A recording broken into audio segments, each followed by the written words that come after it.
Our next presenter is 8th grader Isabelle Timoney and is here to talk about bias in the media, how different news operations tell stories differently.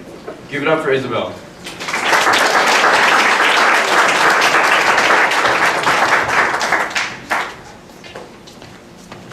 December 14th, this day should strike a bell. It was an awful day, a tragic day. On this day, a man took a gun to a local elementary school and shot 25 people after killing his own mother. Later, this man took his own life. On this day, the whole world wept for this small town street. 27 people killed, over 20 of them kindergarten children. Now, I'm not here to make you upset about this event, I promise, just a little longer. As I said before, the whole world wept for this small town's group. The France 24 and BBC are just two examples of international newspapers that reported on the Newtown issue.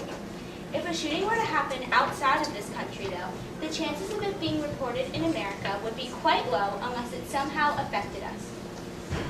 InfoPlease.com says the latest school shooting outside of the United States was on March 19, 2012 in Toulouse, France, when Mohammed Merah killed a rabbi, two of his children, and another Jewish child.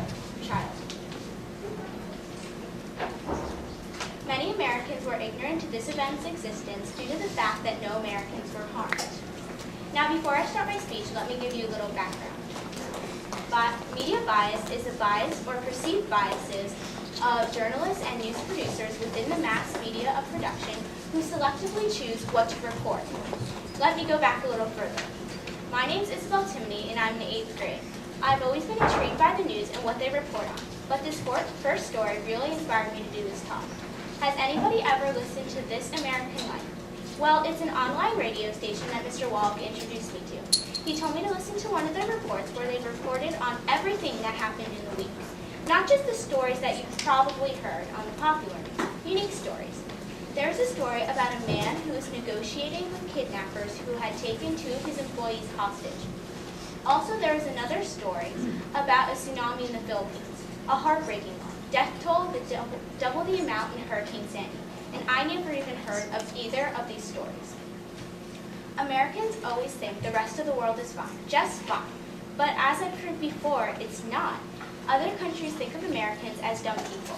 We may not be dumb, but we certainly are clueless. My other example comes from my personal experience. I was watching the news for about an hour, and I would have stopped halfway through, yet I didn't. The news kept advertising for this one story about a man who helped revive his dog with arthritis. I watched the entire newscast just to see this one story.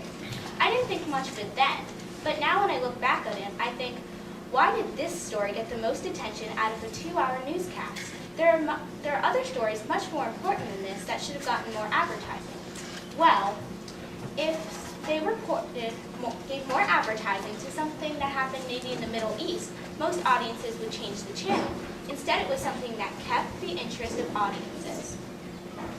My final example of my bias in the media actually occurred in my science class. It was the Friday before Hurricane Sandy, and we were watching clips from the Weather Channel. As we all gasped at the horrific-looking streets, my teacher calmed us down and pointed out that they kept showing the same street, just at different angles. And it wasn't just any street, it was the worst street. She continued on to explain that the news did this on purpose. If they showed a better street, then the video wouldn't get as many views, which wouldn't result in as much money.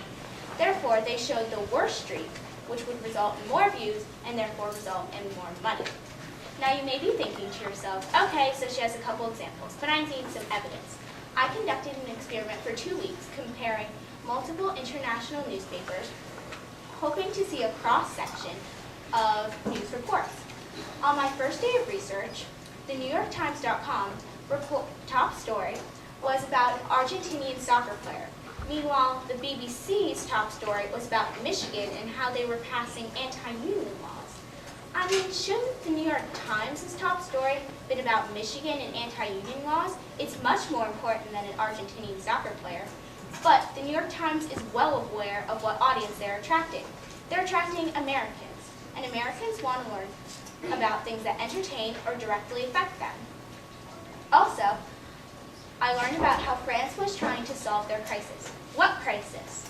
If I were to read an American newspaper, I would have no idea what France, or any country for that fact, what they were going through. On a completely other topic, I'm going to go ahead and assume that most of you have heard of or seen the Coney 2012 video. If not, let me tell you a bit about it.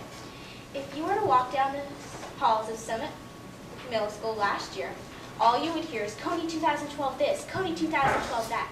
Everybody, and I mean everybody, was talking about it. Also, you would see multiple children wearing a red shirt with the Coney 2012 logo imprinted on it. Okay, that was last year. This is this year. I haven't heard anything, and I doubt any of you have, about the Coney 2012. What if it was real, and what if it keeps occurring? Well, we obsessed over it then, and now nobody cares, so the news doesn't report on it. Overall, as I've said before, Americans want to learn about news that directly affects or entertains us. Therefore, that's what the news will report on. We are the viewers, and the news will report on what we want to see. Our generation can change the world, but first, we've got to want to learn about it.